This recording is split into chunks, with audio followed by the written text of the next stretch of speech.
कधी काळी आपला टिटवाळा एक छोटंसं गाव होतं. अपुरे रस्ते, सांडपाण्याच्या समस्या आणि अनेक वर्षांची दुर्लक्षाची वेदना. पण या परिस्थितीत बदल घडवायचा निर्धार ज्या व्यक्तीने केला ती म्हणजे सौ उपेक्षाताई. त्यांच्या कारकिर्दीत या गावाचं शहराकडे वाटचाल सुरू झाली.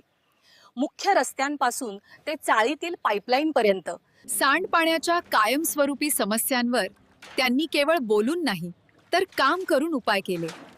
आणि जेव्हा कोरोना सारखं संकट आलं तेव्हा त्या सुरक्षित अंतरावर उभ्या न राहता त्या नागरिकांच्या मदतीला धावून गेल्या. जवळपास 5,000 कुटुंबांना मोफत अन्नधान्य आणि 2,000 नागरिकांना सलग 3 महिने मोफत जेवण त्यांनी स्वतः दिलं. ही मदत नव्हती, ही माणुसकी होती, हे कर्तव्य होतं आणि त्या ते निभावून गेल्या.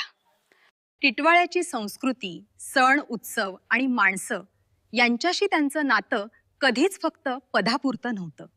काही नेतृत्व भाषणातून ओळखली जातात, पण काही नेतृत्व त्यांच्या कामातून इतिहास घडवतात. सौ उपेक्षाताई शक्तिवान भोईर हे नाव म्हणजे टिटवाळ्याच्या विकासावर ठेवलेला एक ठाम आणि भावनिक विश्वास.